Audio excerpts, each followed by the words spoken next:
So I'm working on one of the most popular items that we do at the stand when I'm catering one of our most popular brunch items, which is our blueberry French toast casserole. So what I do is I cut up croissants. A lot of times people will use brioche bread, which is also very acceptable, but I particularly like the croissants. I like the butteriness and the flake. I like the texture the croissant brings to the French toast casserole. So I do a layer of the croissant on the bottom.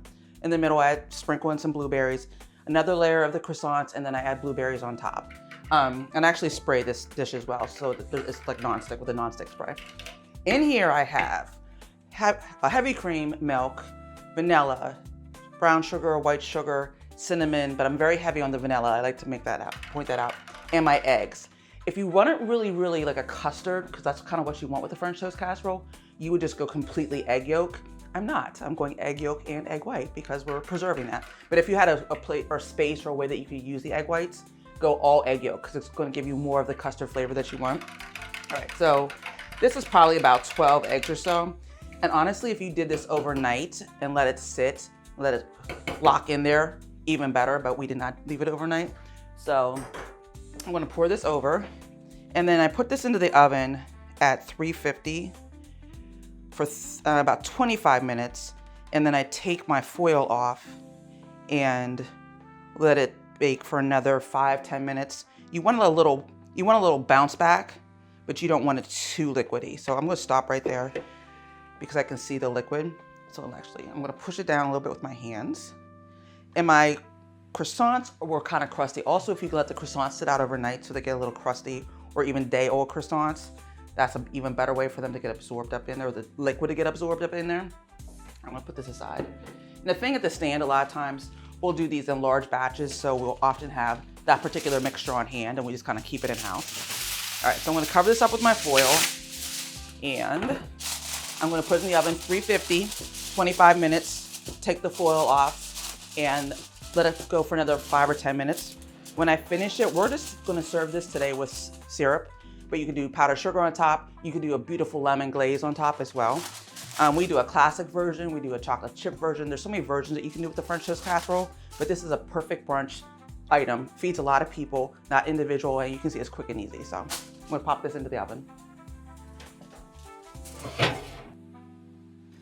All right, so as I continue with some of our most popular items for catering and at the stand is our shrimp and grits. So my version, what I do is a Creole shrimp and grits.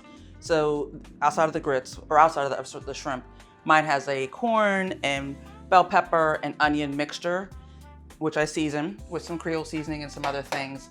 There's butter in there, and then I come in with my heavy cream, which is like my finishing sauce for the actual shrimp part. So I do this in advance, actually. I do it in advance, and then I pan fry, but actually when it's in large batches, we actually roast the shrimp, I'm not gonna lie. But when it's smaller settings, then I'll pan sear it, get a nice little char on them, and then throw it back into this mixture. So it's just heavy cream, obviously butter, my corn. It's even better if you can char the corn, fantastic, but if you use canned corn, there's no big deal. But this is what we put in. So we have the heavy cream, the corn, the bell peppers, and the onions. And I like to use a Vidalia onion for this. We cook it down, and then I'll do the shrimp in my cast iron, and then we add it into this mixture, and then we top it onto our cheese grits. All right, so we're gonna continue working on the shrimp and grits. So I've already prepared the base part of with my corn and my peppers and my onions and my cream sauce. So now we're gonna work on the shrimp. So I season my shrimp with a Cajun seasoning as well as a standard seafood seasoning. You can all glean to what those items are. And then I massage them in. And in this situation, I like to use my gloves simply because, you know, I don't want to touch raw seafood, okay guys? That's why. So on my cast iron skillet, I have some butter and oil. So I'm gonna go in, get a nice little sear on them. But like I said, if you're in a hurry, throw these into the oven, roast them, and keep it moving. This is a little more restaurant style, if you will. So we're gonna put these in, and shrimp cooks very quickly, and nobody wants overcooked shrimp. I'm gonna tell you that right now. So you can see, so once they're pink, a little translucent, we take them out, and then I actually just put them into the sauce that we prepared before, and then we'll do the next batch. All right, so now we're gonna work on the turf part of our surf and turf for this brunch. So I have a flat iron steak. So a lot of times when people want to do a quick, easy steak, you can get a flat iron or a flank steak. The thing that I like about the flat iron is it has a little more marbling, so it tends to be a little more juicy. So that's what we're using. I marinated it with some soy sauce, some Worcester sauce, white wine vinegar, some Dijon mustard, some garlic, and then some other seasonings. So I'm gonna put it into our cast iron skillet. Cast iron skillet always have some butter and olive oil. Going in there, I'm gonna just flip it. I'm gonna leave it like 1 minute, 2 minutes per side, flip it, do all of my pieces, then I'm gonna pop it into the oven for like the last 2-3 minutes. Again, you don't wanna overcook the steak, way too expensive, and you wanna make sure like we want a nice medium to medium well. So that's what I'm shooting for right now. All right, everyone, so the menu today is, so we have our cheesy grits, our Creole shrimp, this is our sweet potato hash, this is our harvest salad, fried catfish, our flat iron steak, and our blueberry French toast casserole. Okay. Well, okay. You know I'm gonna ask. Yes. Now, how spicy is this? James is always about the spicy. No, it's not spicy. Okay. No, every time I'm with James on TV, like he's like, I don't overspice for James. It's not spicy. Okay. Spicy is good. Spicy. James does not like spicy though. It's not that I don't like it, but I just like to be prepared for it. Right. He's like, let me understand what's gonna happen. So there is a little cayenne pepper though in the sweet potato hash, just to elevate the flavor some. Okay. Okay. Now that's the one I wouldn't have guessed. Okay. Yeah, you got to put a little bit in there to bring it out. So it's a combination of like candied sweet potatoes and like roasted potatoes, basically. Like this, they're married together. And then this is a honey lemon vinaigrette that goes along with this. Oh, so we also have a remoulade for the catfish. Of course, we have our Sweet Mama's Mambo sauce for your catfish. It's only right. Only right, and then the hot sauce. Okay. So get yourself some food, and then we're gonna sit down and we're gonna start talking about all things important here at Sweet Mama's Supper Club. I have literally, and I can't believe I'm saying it out loud, knowing that there's a camera and a mic on, but I've never tried grits. Like my dad he ate grits. You know, my wife Key, she's a big grit person. She's a grit person? No, yeah. it's grits. There's an S on it. No, not for me. It's a grit. It's like just have one S. like chitterling. It's like chitterling. Like I refer to chitterling, and I generally believe the G at the end and I don't eat them either. It's a thing that I didn't eat. Like I kind of prided myself on the fact that everybody else I knew ate grits, and I've never touched a grit. And this is the first time, and I'm glad that this was my first time, because if it would have hit any other way than this, it would have been all the things that I thought in my head. Right. Yes. His preconceived notions. Yeah, it would. If it didn't taste like this, oh yeah, it would have been problematic. And this is good. It's not problematic. No, you did something different with this. Thank you. Yeah, and I don't eat catfish. You don't eat catfish? I don't eat catfish. You eat Whiting, haddock. You know, the bougier fishes. The bougier fishes. Yes, I do the bougier fishes, and I don't really eat catfish, and that is so good. Thank you. That's like, yeah, I'm gonna guard myself. That's it. The grits are outstanding. Thank you. Thank you very much. Just saying. I appreciate it. So, again, this menu I devised because when I go to brunch, this is like if I'm out with my kids or my friends, like this is the kind of brunch that I'm looking for myself. So, but let's get down to some of the nitty gritty of you guys being here and just some conversation. So, Mike, Chief of Police, James, anchor for ABC 27. And Clovis, give us your full description on your job title. That's to put you on the spot, but I'm gonna put you on the spot with your mouth full. I am a UNICEF representative for the Pennsylvania State Education Association. Okay. So that being said, and I hope we like my new cards. Let's open up cards. Very fancy. Thank you. Fancy cards. Well done. Thank you. If you weren't in the particular career path that you're in right now, what would you be doing? What would you want to do outside of what you're doing right now in your life? For me, that's multi-dimensional, that question. Mm-hmm. If I wasn't serving in the role as a leader of a police department, if you would have asked me as a kid, Right. Okay. and I was chasing it from that direction, it would have either been art teacher. Oh wow. Yep, it would have either been art teacher or working for Hallmark. I always knew I wanted to work for Hallmark because, long story short, it was going to allow me to tie in my art and also my desire to bring joy to people. Okay. So I loved being, I'm a creative, and I love the thought of bringing joy to people. And I always knew that working for Hallmark, it would allow me to be able to lift people up in their moments. So that's what I would have picked if you'd have caught me when I was a kid. Now, if I wasn't doing it, it would be ministry. Okay. It would absolutely be ministry. It would be full-time ministry. Within the church space? Yes. Okay. Yeah. Okay. I guess for me, it's a hard question to answer because I'm doing what I absolutely love. Oh, fantastic. But when I was a kid, I always watched the news, but I never really thought of it as a career. I always thought like, what can I do that I can make a lot of money? So I was like, maybe I should be a lawyer. Right. Because I knew I couldn't be a doctor because I'm too squeamish and blood. So that was out. I got nixed. Exactly. I was like, maybe a lawyer. So when I went to Penn State, I thought maybe I would study law. But then the School of Communications really just stood out to me. I was like, well, I always love watching the news. I mean, maybe I should learn about how you actually do it. And I just started just taking classes just to learn about it. I really fell in love with it. Okay. And then, started taking more classes, and then I just majored in it. But if I didn't go that path, the other thing I've always been interested in was politics. So it would be something involving the government. I always like learning about how the whole system works. Right. That's been something that I really enjoyed. Now, after being in this business for many, many years, if I were to get out of it, probably the thing that I would probably get into, and something I always admired about you, and now also hearing a little bit about you, is teaching. I've done stories in schools. Bless his heart. And I'm always just fascinated by educating and those who educate young people. For me, by the way, this sweet potato hash is outstanding. I've never had that before, but I love the little spice, the cayenne. The cayenne pepper. Yeah. That, Okay.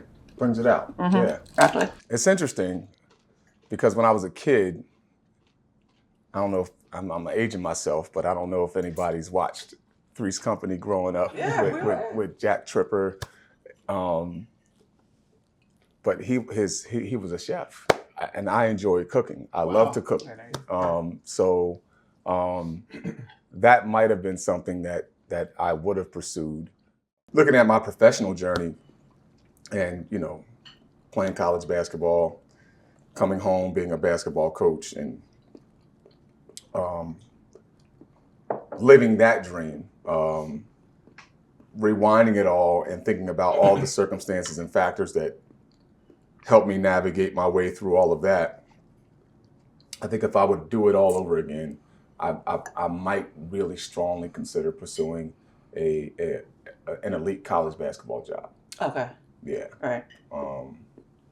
Something I thought about. It's not a regret, but it's something that I think. You don't think you still have time? I mean, I'm not saying, I'm being serious. I hear you. It's not something I want to do. Okay. Yeah, all right. That's not right, something since I we're wanna past do. that phase. Yeah, okay. I'm kind of past that phase. Right. On to the next one. Yeah, on to the next one.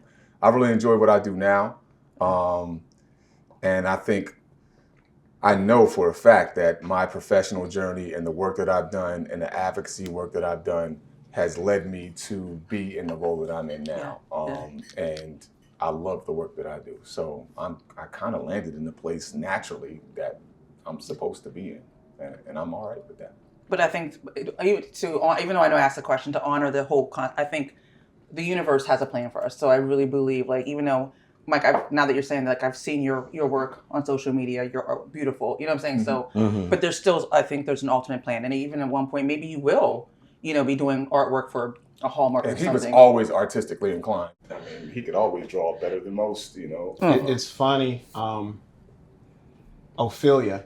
I had some time being around Ophelia Chambliss, and she helped me. She said something to me one time when we were sitting down in her shop and talking, and it stuck with me, and it kind of helped unlock things for me. She said she doesn't think of herself as an artist; she thinks of herself as a communicator.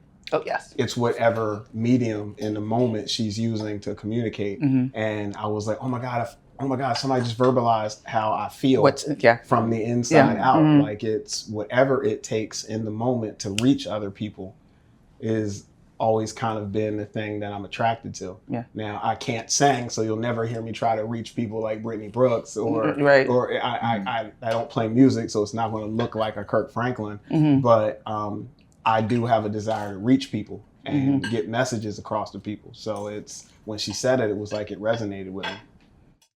So we have a margamosa today. Mike went to make Mike a mocktail. So the margamosa this is an orange and pineapple margarita topped off with champagne. So it's a margamosa. Sounds delicious. It is delicious. Really Thank you. Yeah. Cheers to our margamosa. Okay, so we talked about where we would be if we were choosing a different career path. Again, within the spaces that you're in right now, or it doesn't even have the space right now, who would you say has maybe been the most influential, either in your career path, your life, you talked about Ophelia, whoever it may be, like who do you feel has been most influential in the directions that you've chosen, the paths that you've chosen? One of the most influential persons that has kind of opened the doors to, help me land where I am right now, and she may not know it, is Julie Kuipers. My girl Julie! Yeah. Oh my gosh! Yeah. Yeah. Yes. Julie was a pit bull. Mm-hmm. Well, explain who Julie was. Sorry, Julie is a retired special education teacher in the New York City School District. One of my mentors, a friend, a colleague, and she was just strong and is still strong. Yeah. And a quiet strength. A quiet strength, right? Yes. Yeah, quiet yes. strength. When she walked into the room, people paid attention. Yeah. If she said something, people listened. And before she retired, she's always been a quiet voice in the background, not a quiet voice at all. No. I'm sorry. But she says something to me that really resonated. I've been I was a union representative. I was on the Ed Justice Committee. I was an advocate for the school district. Coach, graduate, children attended the school district, all the things. And she said to me one time, she looked at me dead in my face. She said, "What are you doing?" And I'm thinking, I'm doing everything right, She said, why are you still here? Oh, wow. Like, almost as if, not necessarily that I was wasting my time, but she basically was telling me that I have outgrown my role and it was time for me to move on. Like, wow. What do you, like, you've done your duty. Wow. And it resonated with me. And it didn't trigger me. I mean, it did trigger me in the moment, but it might have been 2016 or 2017 that she said that to me. And then, some things happened in my professional career that really pushed me. But that voice, her saying that to me, like really awakened me and woke me up. And here I am now. But she may not know that, but she'll know it now, guys. Yeah, but yeah, she was definitely influential in me being where I am now, for sure. I mean, for me, it's like some mixture of a lot of different people. Yeah. Obviously, first my parents, they, supported me, never questioned when I told them, like, I want to be on TV. They never discouraged me or questioned me about it. They just said, go for it, see what you can do. So that's the obvious ones. And then many of my influences are people I never even met. Because they're people that I watched on TV doing this job. Like, I grew up watching Peter Jennings, and he was someone that I was like, okay, he knows what he's doing. Like, I just gravitated to people like that: Charlie Gibson, Diane Sawyer, Robin Roberts. Watching these people do that, it was just watching them, and kind of, in the job that I do, I learned just from watching other people be good at it. Yeah. And I just tried to emulate how they did it. Right. I'm from Harrisburg, and which is an interesting thing is I work at a station where I grew up watching. Right. So I watched Alicia Richards. I watched Dennis Owens. I watched Valerie Pritchett growing up. And now being able to work with them Right. and learn from them, they helped me tremendously. Because then I was able to ask them questions, and then they were able to talk to me. A former morning anchor there was the one who really opened the door for me. Her name is Kim Garris. And she was someone I watched growing up on the morning show. Okay. And now full circle, I'm anchoring that show. Right. That I was a young intern, and she showed me the business, showed me, okay, it's one thing watching people do it, but then it's another thing actually having to do it. And she taught me how to do it. So, I wanted to be an anchor, but I had to be a reporter. Right. And first I had to be a writer. And so much of what I do, and I always tell a lot of young people this, the number one thing that I do is write. Yeah. Not speak, not talk, not listen, not interview people. The number one thing I do is write. You have to be a good writer. Yeah. Because everything that I say has to be written. And I have some people write some things, but I have to know what I'm doing. And so like everything that I've done to get to where I am, it was all necessary. Oh, yeah. At the time, I was very impatient. I was like, this is not fair. Like why is it not me? Why is this always somebody else? Yeah. Why is this person being chosen? Why am I not being chosen? But, looking back, all of that stuff built me to being who I am, to being where I am. And that stuff is just invaluable. Yeah. The steps. Yeah. The steps are important. So, Mike, who would you say has been, like, you might be like James, like multiple people, but who would you say has impacted you the most in this way and where you're at? That's a beautiful question, because it forces you to just reverse engineer and run back through a whole entire life. That being the case, I know where I'm going to get to in the end, but when I look back from the beginning, there's just been so many. And the funny part is it's been so many, and most of them aren't cops. Okay. The majority of them all aren't cops. I mean, we literally grew up together. So you start out and stuff and you hit school. So for me, I knew that I always had a burn, and I cared for other people. Like I knew I always had a certain level of empathy, a certain level of compassion. I knew other people have always mattered to me. And I've always thought about being creative and solving problems in a creative way. That part is inherent. Those two things were inherently in there. But what I think really made them grow was the opportunity to be around great people. So for me, obviously my aunt, Dr. Harris, is a major influence for me. Dr. Harris, Joanne Borders, Ronna Kaufman, Oh my God, Keith Albright. It's the people that James Morgan, the people that have taken time to pour into me. And I am the sum total of Leon Wilson, the barber, old man, Mr. Leon. I am literally the sum total of a lot of people that gave me opportunities, and created opportunities for me. And while like you said about paths, my path and my journey it felt like in the moment it was all over the place. Started out as a barber, started having kids, didn't have health insurance, left, and then got me a job at the children's home, which then introduced me to working with kids.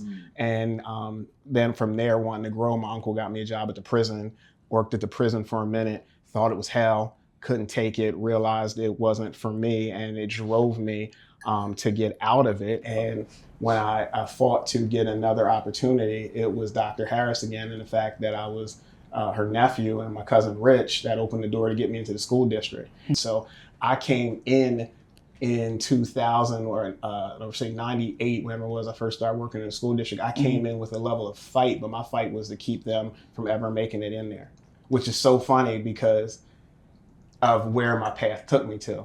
So I went in there, and that's what made me want to fight for those kids. And when I was fighting for the kids, it's the first time that my eyes were really opened up.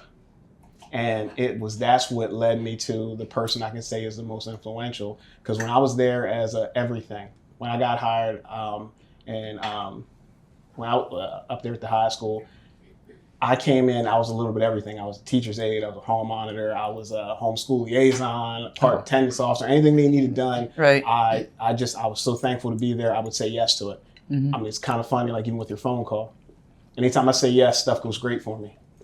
But anything that they would ask for me to do, I was just so happy to be there fighting for those kids. Now, seeing my dad be a cop, seeing him put a uniform on, go in to deal with other people's problems, deal with other people's struggles, fight things for other people. Now, I know what that was for. And at that moment, I started seeing that as the next step for me to be able to help people, to be able to get in deeper to the problems and the issues that they have and be able to stand up for other people, fight other people's demons. And it was funny because it was the kids at York High that actually got me motivated enough to be able to pass that test. And when I got it, it was just, it was a proud moment for me, but it was also a proud moment for them kids. Mm-hmm. And then I knew at that moment, everything that my dad had been telling me and everything, all the sacrifices that he made along the way, they mattered so much more. And it unlocked that door for me. And then at that point, it was how he served as a cop is what made all the difference for me, because he used to always tell me, and his whole thing was, that badge, that uniform doesn't make you.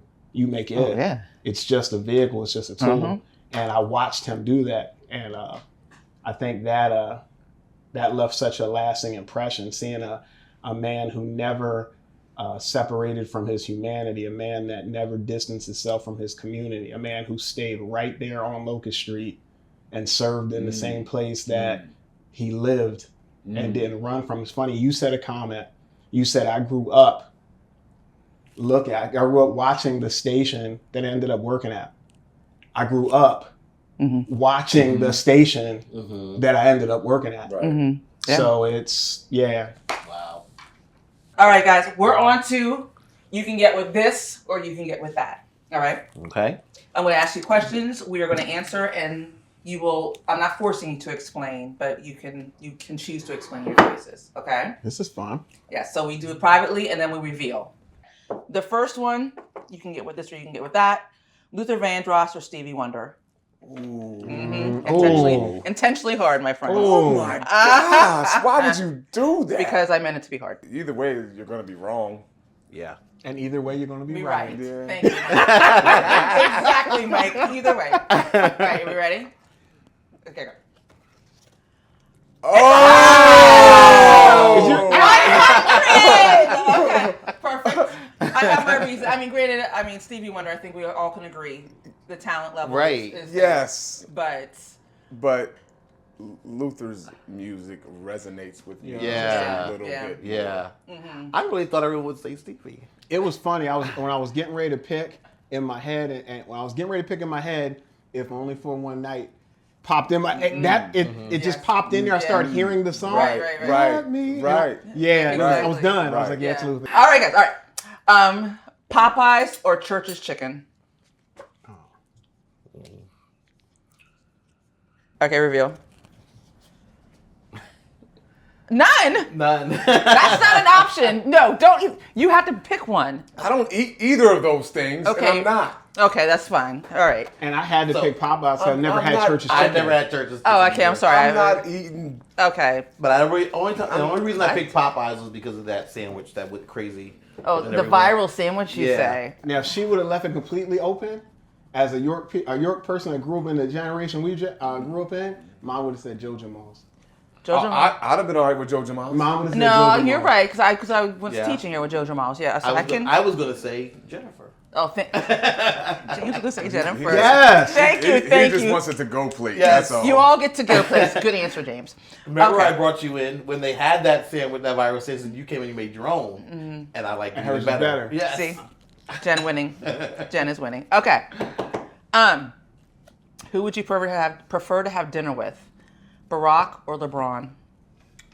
Okay, reveal. Obama. Yeah, that's the president. Right. Okay. You never know. Some I'm a people. journalist. I'm not 17. You like John up the game, Dorner. Come on. I don't want to have dinner with a guy that flops. Oh.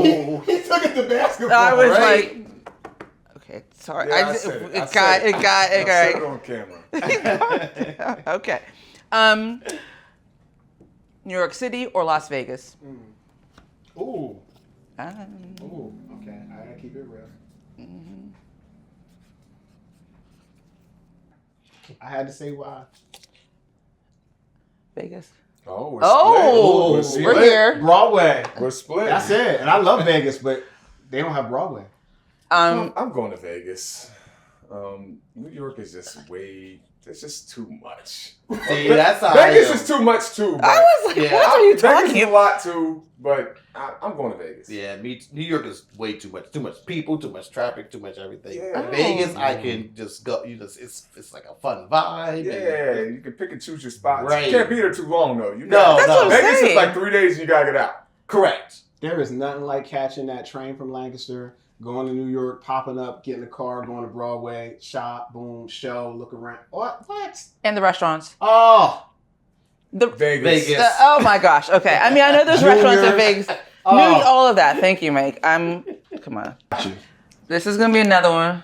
It could be Tupac or Biggie. No. I'm here for it. I ain't scared. I can't wait for you. Are you old enough for this question? He's on the cusp. All right, and go. Big. All day. I'm here for it. Let's argue. Let's debate. Tupac had a lot more to say. He did. Tupac had a lot more to say. I am all about vegetables and not potato chips. Tupac had a lot more to say. I'm here for it. I'm big all day long. I'm just Okay. saying. I'm an East Coast guy. Big. Period.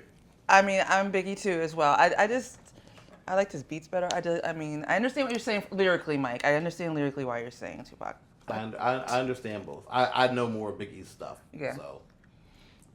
A good steak or a good burger?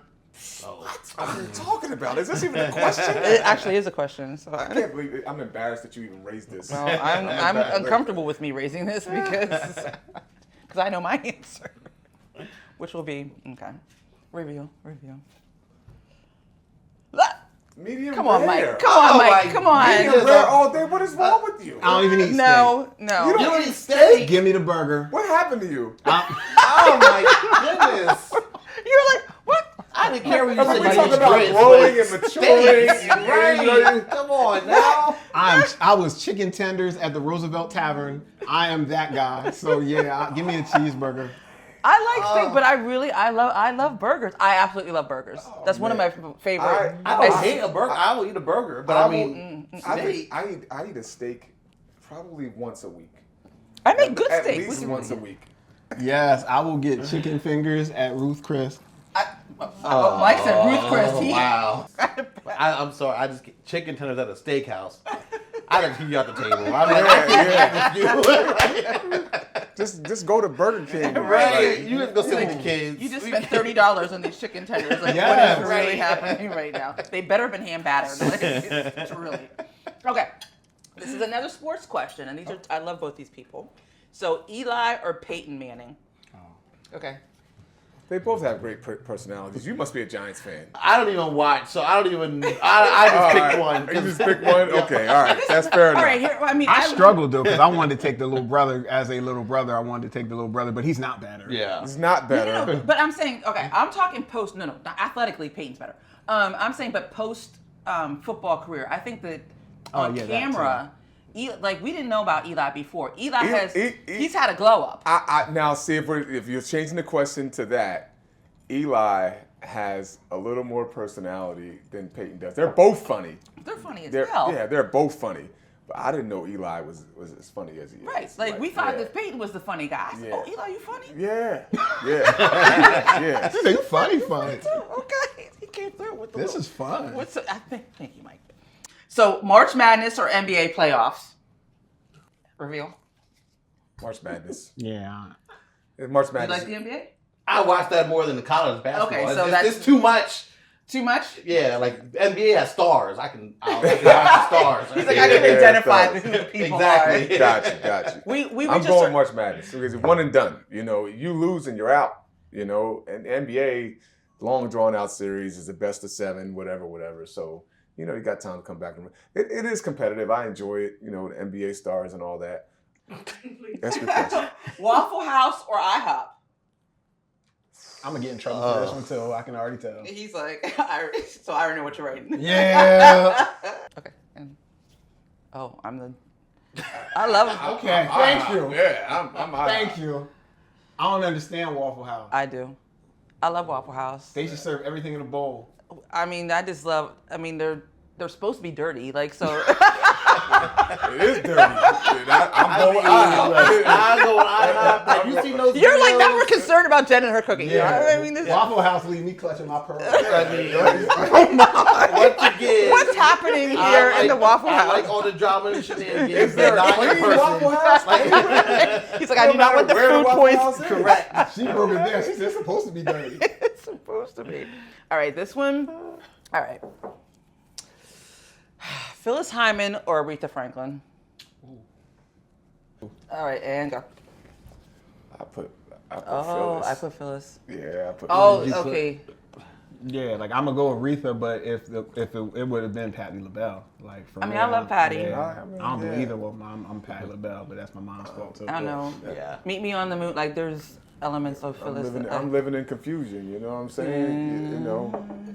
No. Yeah. I like Aretha is great, and then once again more drama and shenanigans. Like I've been hearing all kinds of stories about her and how About Aretha. yes, and like how she treated other people. And Is she a diva? yeah, that's know what that's I've been, right. I know Aren't that's they right. all? Yeah. Right. Aren't they all? So, and it pertains to all of you. So, what would you like your legacy to be? What would you like your legacy to be as a journalist? Mike, in your role as commissioner, and then Clovis, your work with education and educators and students and all that. Like, what legacy do you want to leave behind in these roles that you have? Right Love now? it. This one motivate. This is what wakes me up every day. It starts with one sentence. Leave it better than I found it. Yeah. That's what I want somebody to want. That's what I want somebody to want to put on my gravestone. That he left it better than he found it. I want to change people's lives. I want people to fall in love with my town. Yeah. I want people to be happy that they grew up here. Thankful that they were part of it and knew the people that lived here, and that it's as memorable to the rest of everybody in the rest of the world as it has been for me. I love my city. I love my town. It made me.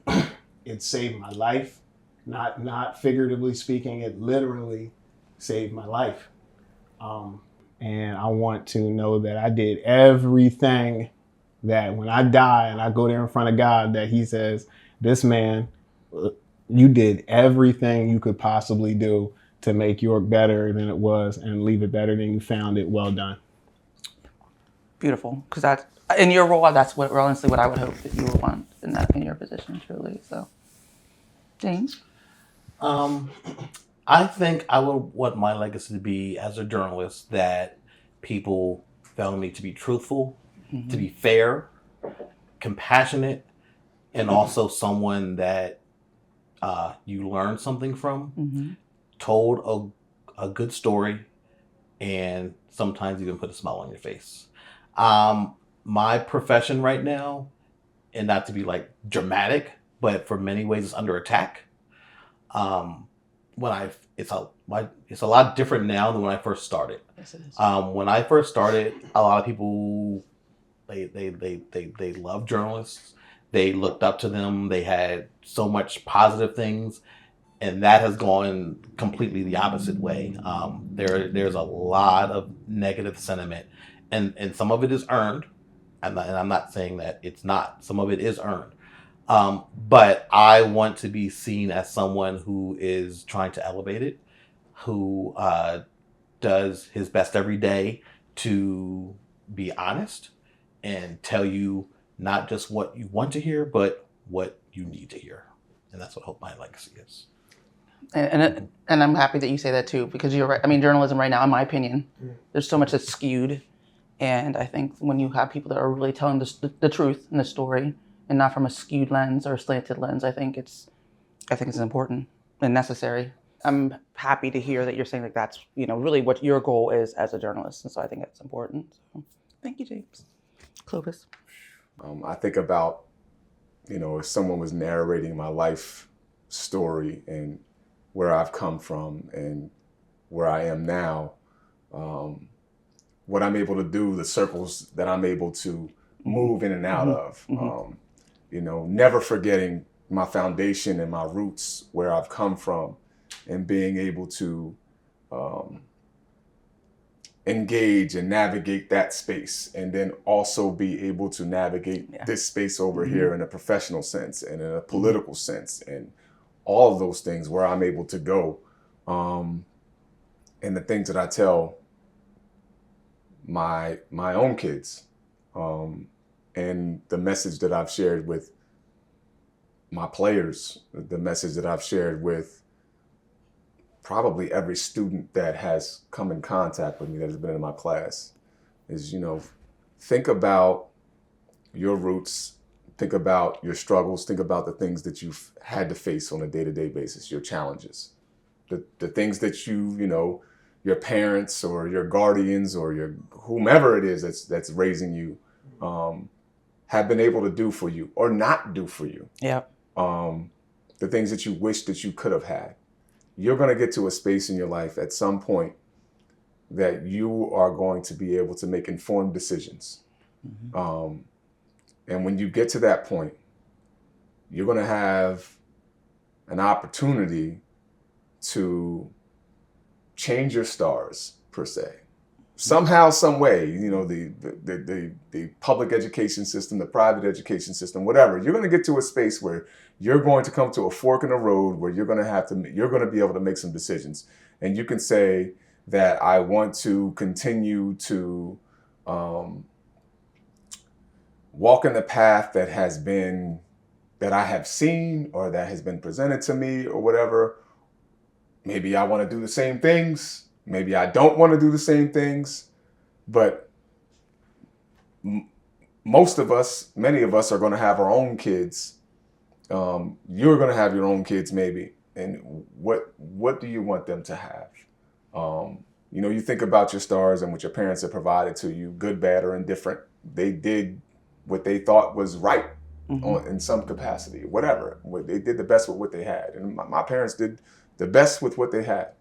And I looked at that and I said to myself, like, all right, now I have a responsibility and I have a duty to make sure that that I enhance that experience for my own kids. Yeah. And I have to make sure that I bring something that they don't have to go through what I went through. Yes. And I challenge my own kids, and I challenge my students to make sure that, you put yourself in a position that your own children have a better experience, life, opportunities, whatever that is, than you did. That's the legacy that I want to leave. Yes. Yeah, I agree. That was important. For me with, the girl, me and the girls, it was very important for me and my kids to be in a better position. Yeah. All of the things that I do, the places that I go, the relationships that I built, all here at the table right now, all of those things are a byproduct of that one seed that was planted in me. Yeah. Well, this one is a debate. So, who gets the credit? I know what Clovis is going to say. Who gets the credit in the world of grilling? This is an age-old debate. Is it the person that, let's say me and my spouse, right? If I'm the person that does the marinating, I do all the prepping of the food before it goes to the grill. Ooh. Do I get the credit, or does the person doing the grilling, my hypothetical husband right here, get the credit? Or partner, whatever. The griller. Yes. I'm going with griller. If we had to put a percentage on it, I would say the griller 60%, the prepper 40%. I like those numbers. I agree with that. 55, 45. I think both deserve to get credit, but I think it's 60. Because there's an There is the art. I know. There's an art to grilling, and you can do whatever you want with that seasoning. But if I don't go out there and not on that grill, and the timing isn't right, and I'm not flipping things, the heat is not at the right temperature, it doesn't matter what you do with that seasoning. Okay. And at the same point, with the marination and the seasoning, if that ain't right, It doesn't matter what you do. That's on what I was that going to grill say. either. So it is more 50-50 if you want to look at it from All right, that I level. I think once it gets It's- on the grill, though, it ain't done yet. I mean, when it gets on the grill, it's not done yet. At least not the what I've always seen in grilling. It's not done 56-44. yet. 56-40. Look, the answer is you're saying who gets the credit. The person that gets the credit is the griller. That's like the person, the face of it. You This are is the face of it. Yes, because they're the one that you see doing the grilling.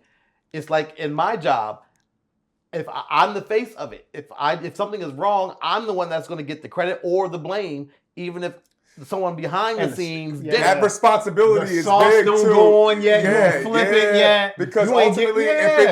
if the food doesn't taste good or whatever, that griller is going to be held Right. responsible for You that. want to know who gets the credit? The person that bought the meat. Yeah. Did you get the right cut or you Yeah. did not If get the something right happens in the police on department, me. if something Right. happens at ABC News, we're ABC, right? Yep. All right, I'm sorry.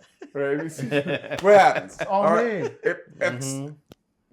Okay, I know. If something happens to Sweet Mamas, I understand it's on me. I get that. All right. All my guys, you if they answered were your here own- right I- now- You answered your own question. If they were here right now, 100 dudes would tell you at the end of the day, not being disrespectful, I don't care what your opinion is to this decision.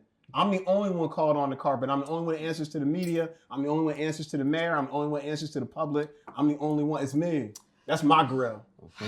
It's my grill. Stand. Say it again. Okay, so the answer, according to If we, this table, when we won a basketball game or lost a basketball game, the microphone was in my face. Absolutely.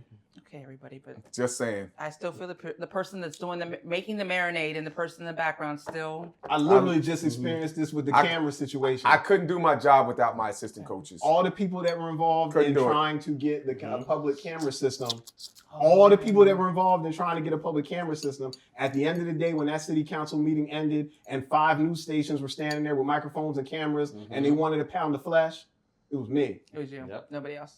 Period. I mean, I really was just talking grilling, but no. Grilling is a metaphor.